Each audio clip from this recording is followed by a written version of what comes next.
बताई के तोहार प्यारी दादी।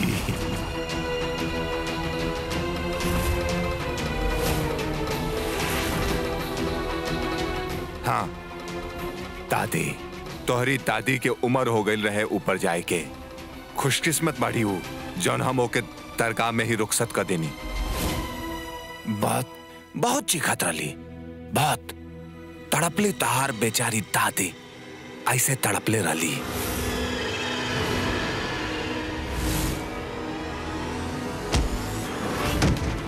I'll kill you। तू बूढ़ लाचार औरत के मरला, तू हमारी दादी के मरला। I'll kill you। I'll kill you।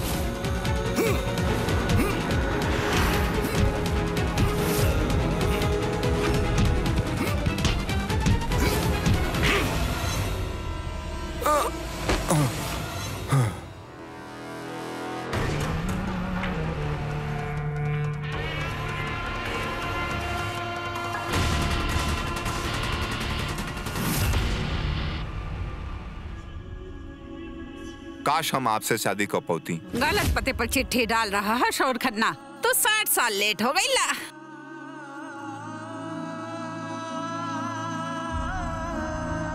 दादी, दादी ये का हो गई? दादी चीख और चिल्ला। तू लोग के ऐसा तड़पत देखली हमारा असली मिशन बा। घर में घुस के घर के शमशान बनावल। तोर चीख ही हमार जीत हा और तोर दादी ही वो पहला कुर्बानी हा जौन ए मिशन के रास्ता में भइल हा। आगे आगे देख, होला का, बचेला का और खोवेला का।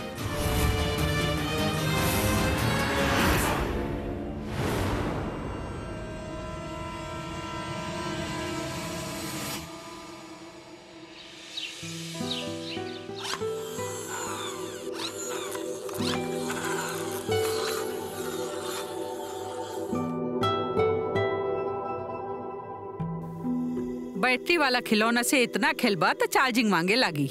लेकिन ये मोहिता सोनल की बेटी, हमार मतलब है हमार पोती, दिन भर खेल के भी ना थकेली। और आपके चेहरे पर भी कहाँ थकान दिखाई देला। अरे कांता जी, बच्चन के साथ खेले से सारा थकान मिट जाला। का सही करा ना तोहर दादू? हाँ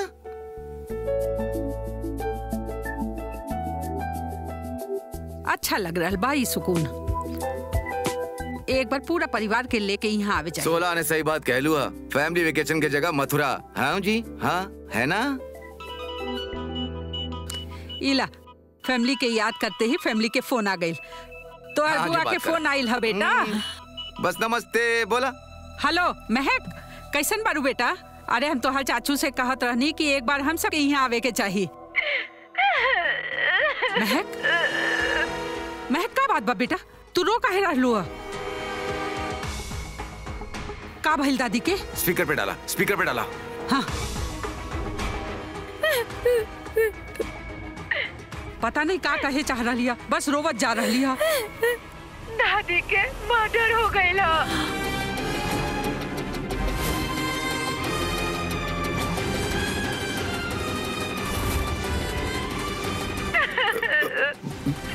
महक,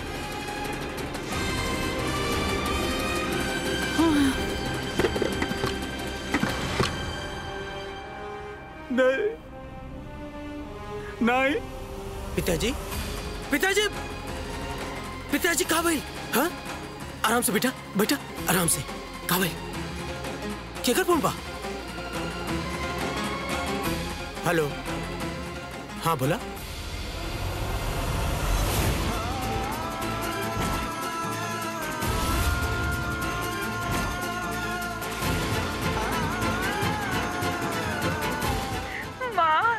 दादी की मर्डर हो गई ना।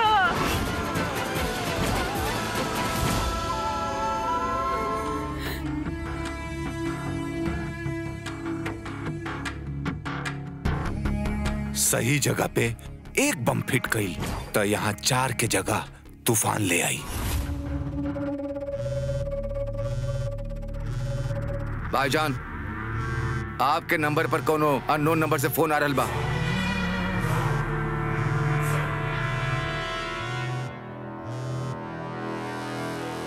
हेलो भाईजान, हम बोला था नलिनी। नलिनी?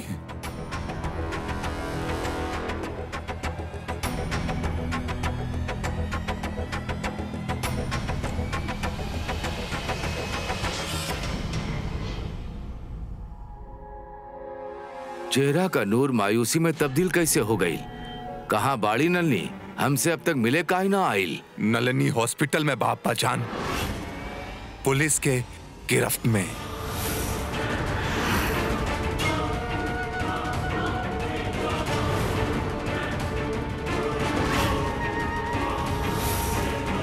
ये बहुत संगीन मामला बा।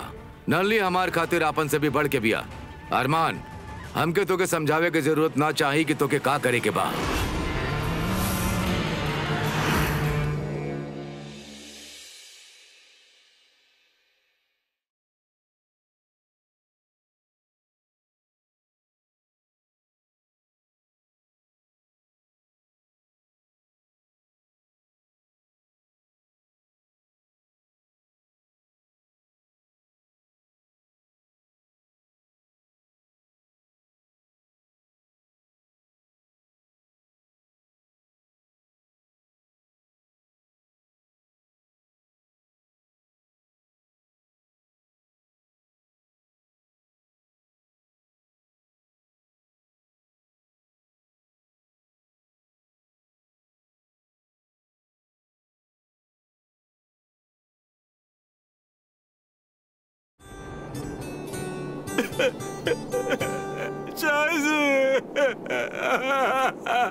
सॉरी दादी, हम अपन फर्ज ना निभा पाईनी, आपके ख्याल रख पाईनी दादी। I am sorry.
आपन गलती बच्ची पर मत डाला। झूठ बोलबू तू और संभाली ई।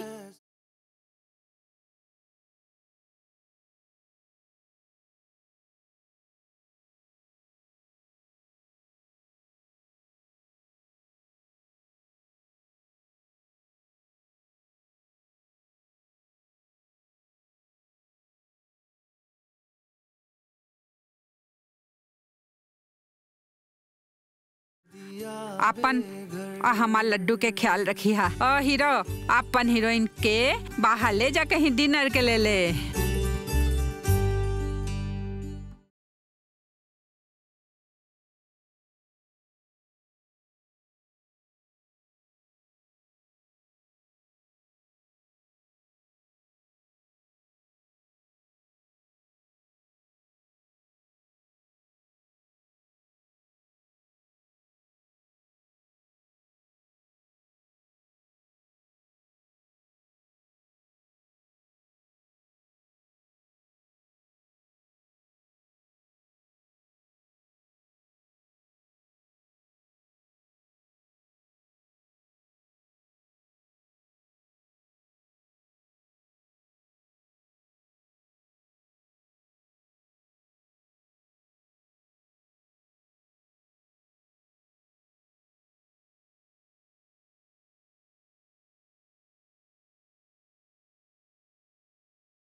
राम नाम सत्य है, राम नाम सत्य है, राम नाम सत्य है, राम नाम सत्य है, राम नाम सत्य है, राम नाम सत्य है।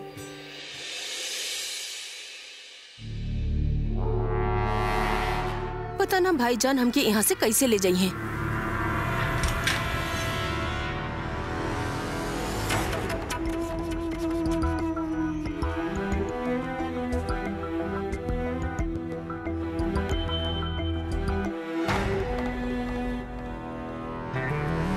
ब्रदर, बाहर एगो बच्चा और ओकर माँ जख्मी बाड़ी। प्लीज हमरे साथ चला उनके मदद खातिर। आवा।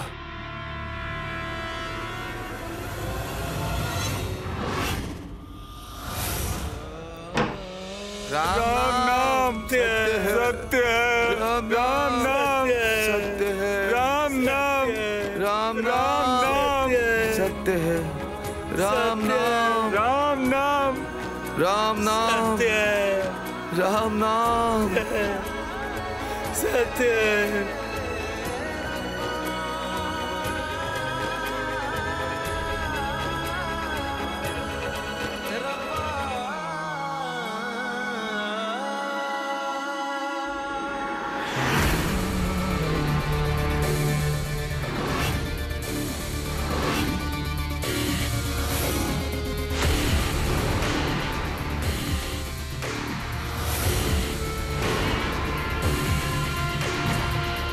हेलो, कहाँ चले जा रहल बा आप मिस्टर? मैम थोड़ा सफाई करे के रहे एक्चुअली। चला ठीक बा, आवा।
भाईजान, इससे पहले कि यहाँ क्यों आ जाए, हमके यहाँ से बहुत जल्द निकले के बड़ी।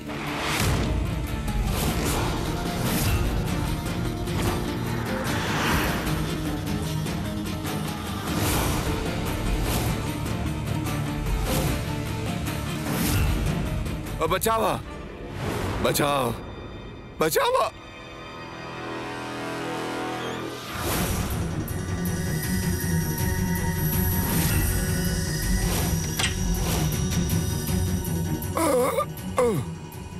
बहुत दर्द होता। मैं बहुत दर्द होता।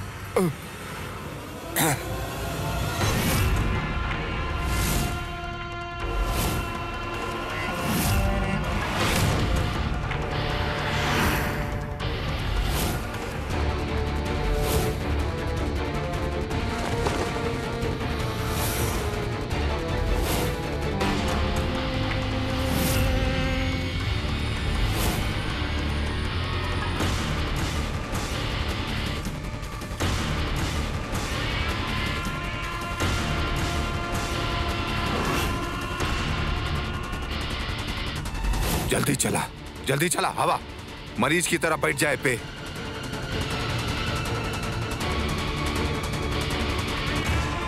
रास्ता में कोनो अड़चन आई त ई है ओकर दवाई।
डॉक्टर, एक एक्सीडेंट का बहुत सीरियस केस आयल है।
भाईजान, हमके आपसे कुछ बात करे के रहे।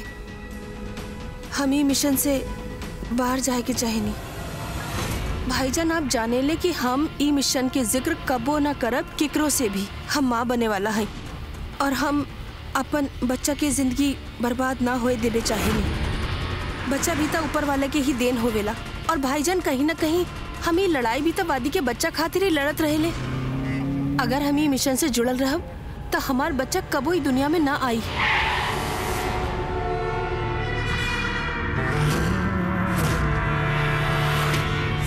तहार ख्वाहिश जरूर पूरा हुई तो के मिशन से आजादी मिली।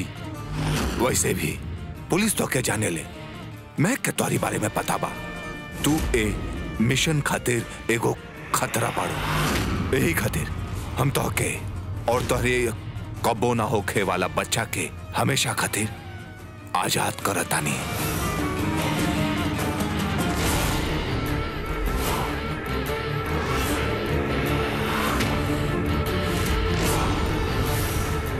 भाईजान ना,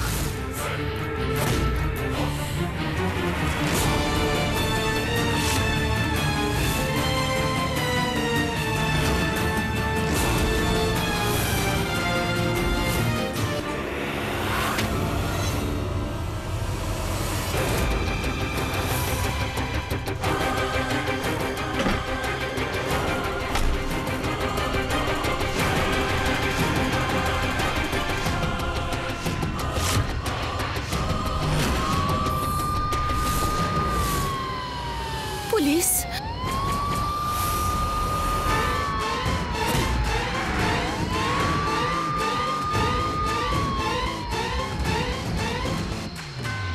हमार गैर मौजूदगी अब तक आग बन के फैल गई होगी हॉस्पिटल में, एंटी टेररिस्ट स्क्वाड में।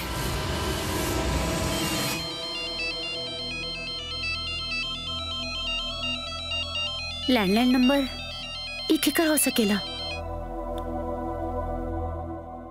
हेलो हेलो महक। नलिनी, महक, हमके तोहर मदद की जरूरत बा। हम वो दिन तो हर बात ना सुन ली और अब हमार बच्चा की जान खतरा में बा। हमके तोहर मदद की जरूरत बा। ई वक्त तू कहाँ बारू? ई वक्त हम वसंत कुंज के पास हैं, पंजाबी ढाबा के पास एक पब्लिक बूथ बा, वहीं से बात करेली। तू उहे रहिया, हम बस अभी आ रहल बानी। उहे रहिया। नेहल, हम अभी आ बतानी।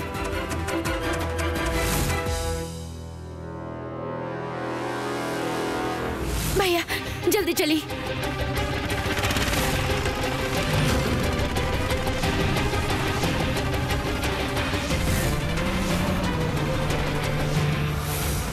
नलिनी के जान के खतरा बा। जरूर उहे लोग हो के जकरा साथे जुड़ल रहली।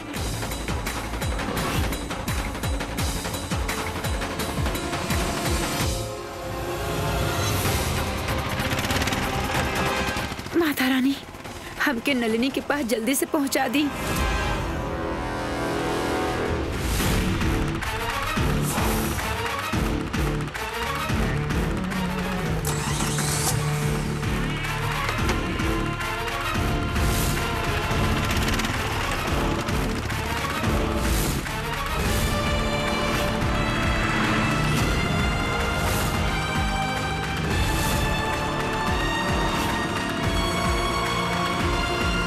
इहे कहीं होके के जाइयो के बच के नहीं जा पाई आज। महक, महक बस तू ही हमार और हमार ई बच्चा की आखिरी उम्मीद बाड़ू। या खुदा हम पर रहम करा।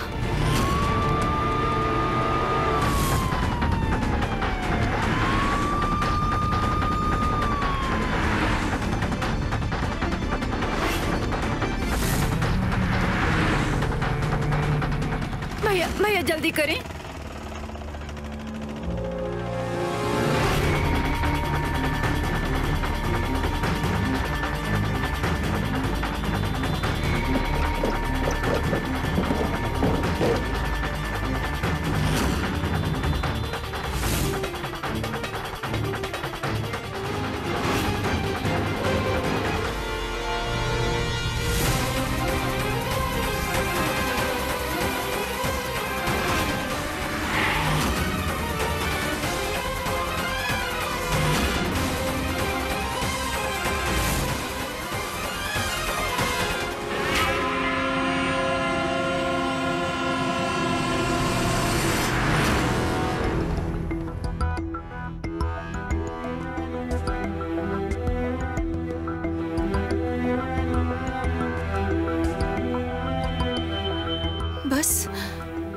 बस महक आ जाए। पता ना कहाँ रह गई। बिना खबर देले महक कहीं ना जाली। फिर आज कैसन मजबूरी हो गई कि वो बिना इतला देले भाग गईली? चाची मजबूरी ना कोनो जरूरी काम हुई। आप चाय पी ना, दी आवत हुई है। जब से तू महक के दौरानी बनलू हो ना, ओकरी तरह चंट हो गई लूहा। हमका अच्छी तरह पता बा ई चाय के आड़ में तू दोनों को नु खिचड़ी पका रहलू। चाची हम कोनो खिचड़ी न पका रहनी है, हम बस सुए कर रहनी है जे दी कहनी हमके करेला। चल मान लेनी, तू दोनों चोरी छुपे कुछ न कर रहलू। फिर ही बतावा महक फोन काहे नहीं उठा रही है? नेहल, बच्चे जब भी माँ बाप से कोनो बात छिपावेले ना तो मुसीबत में पड़ेला। देख सच सच बता दा का चल रहा बा, सरदर्दी मत बढ़ावा। हमनी जब साथ रहनी ना तो मुसीबत के हल जल्दी निकलेला। बोला। चाची हम दी के फोन लगावत पानी। नेहल तमाशा मत करा, झटपट बता दा। अगर ज्यादा बात घुमोलू ना तो हम उल्टे हाथ घुमा के देब। बतावा का चल रहा? चाची ओ दी बोल। नल्ली से मिले गईली हा। नल्ली ई के है?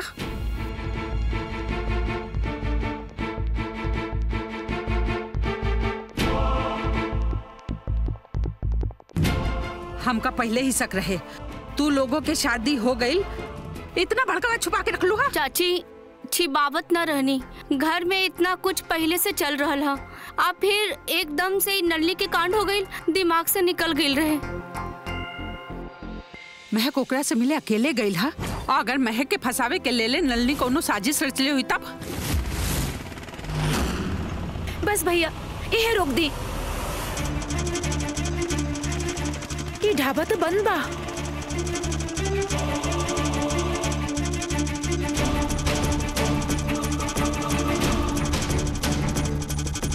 कहीं नलिनी के कोनो चाल तो ना हा? अगर चाल नहीं खे तब ओके तो ही ओके के चाहत रहे।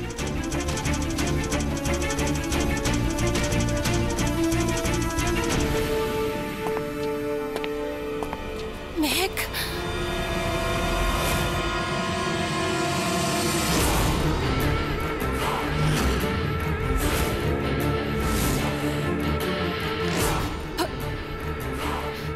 भाईजान।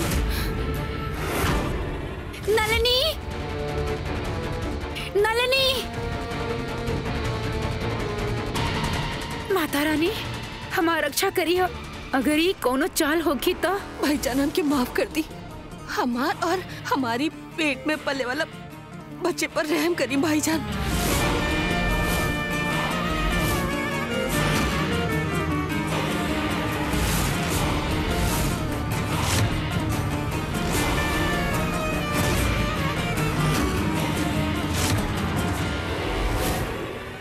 नलिनी, नलिनी,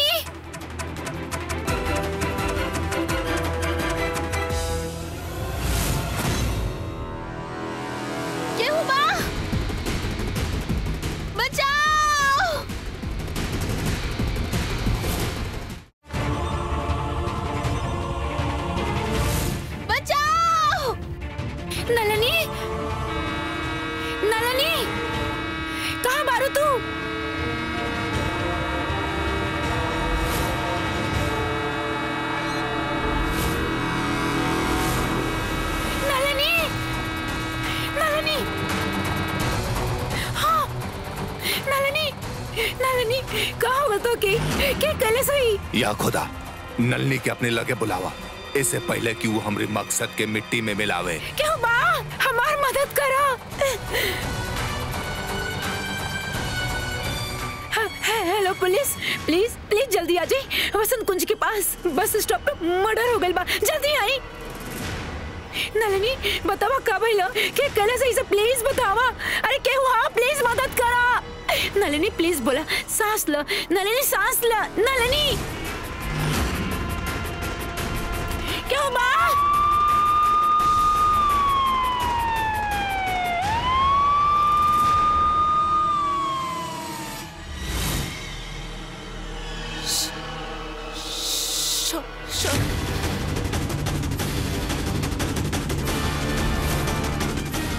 नलिनी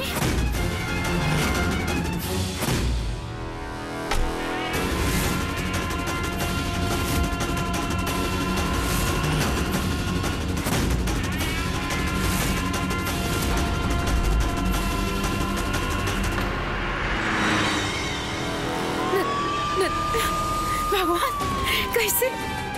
नलिनी, पुलिस, रुकी रुकी, देखिए ना।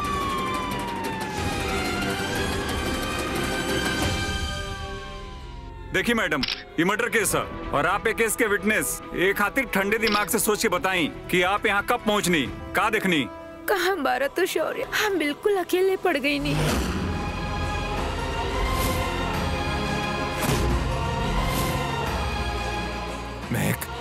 महक तू ठीक बाड़ू ना?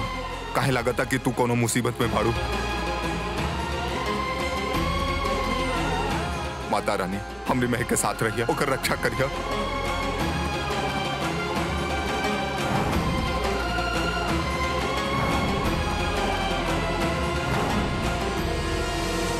मैडम कुछ तो बोली। मैडम नलिनी से आप अकेले मिले खातिर कहाँ गई नहीं? आपके डर नहीं लगल? या तो मामला कुछ और ही है। आप पुलिस के इन्फॉर्म कहाँ ना कहीं नहीं? इतना बड़ा खतरा उठा लेनी आप।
I'm sorry महक, संभाला अपने आप को।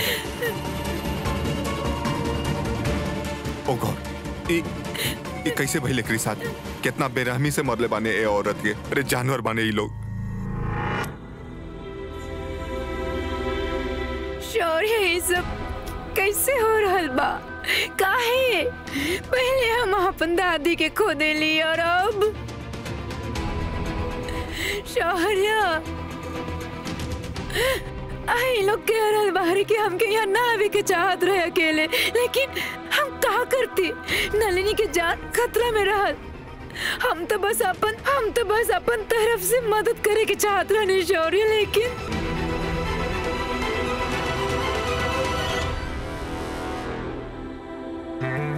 I'm sorry महक, तो क्या इतना सब कुछ अकेले झेले के पड़े?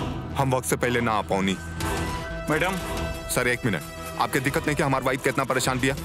एक तरफ पुलिस प्रोटेक्शन से नलनी भाग गई और अपन इंटरनल कमी छिपाओ खातिर इनके परेशान करता नहीं। नलनी जे भी रहे हमारे एम्प्लॉय रहे और ओकर मदद करे खातिर हमारी वाइफ एजाइल रहे। अगर वाकई में मदद कर चाहता नहीं ना तो जाके ढूंढिए कर खूनी के। हमारी वाइफ ऑलरेडी बहुत झेल चुकल पिया, अब एक और ही परेशान मत करी। चलो महक।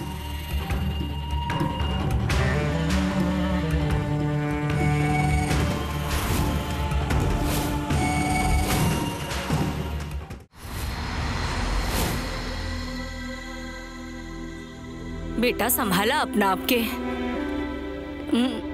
हिम्मत रखा बेटा। महक बहू, पानी पीला बेटा। पता नहीं का हो रहल बा, एक के बाद एक आपदा आ रहल बा। कन्हैया तो के शक्ति दी है बेटा इस सबसे लड़े खातिर। पानी पीला बहू। आंसू बन के सारा पानी अंदर से बहा देलू ह तू।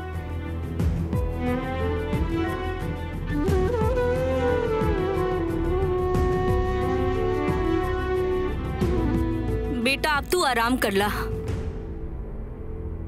सॉरी बेटा, तू तनी नीब के खबर ले ला। शौर्य प्लीज देख ना नीब कैसन बा, ओके हम जल्दी से यहाँ ले आई।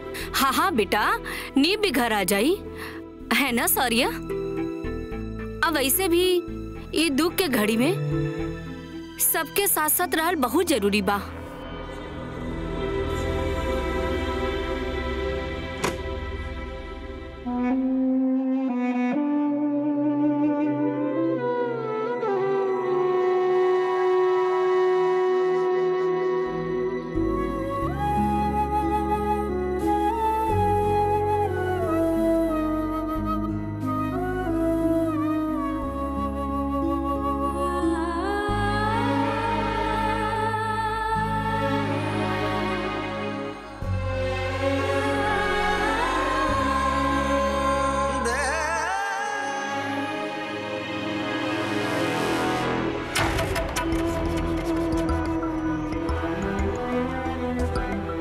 हमके पता बा तू दादी के याद के साथ वक्त बिता के दिल हल्का कल चाहता रू, लेकिन प्लीज अबे सो जा।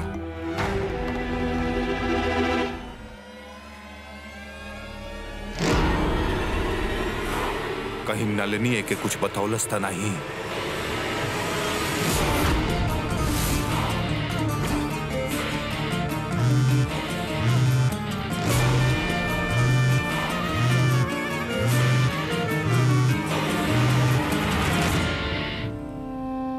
दादी हमार पर दादी ना हमार दोस्त रहली। वो हमेशा हमके अपन दिल के सुने के सिखैली। लेकिन हम फेल हो गए नी शौर्य।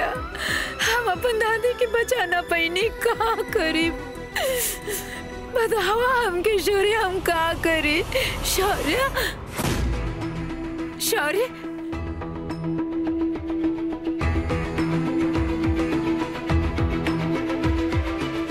घर से बाहर जाके फोन पे केकरा से बात कर रहल बा, देखा थे।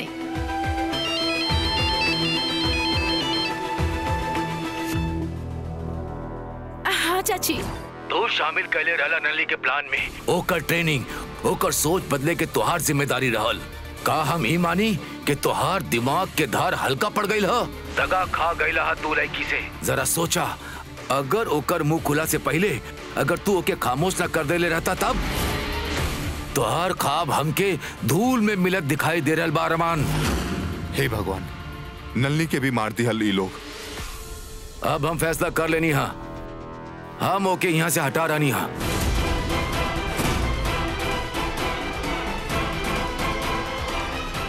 के हटावे के बात करता ई लोग, हमके या फिर नीव की या फिर केहू औरी की। हाँ चाची रखता नहीं बाय। पहले नीव के साथ इतना बड़ हादसा, फिर दादिया नलिनी के मर्डर। कुछ तो बात जे सही नहीं के हम पता लगा के रहब।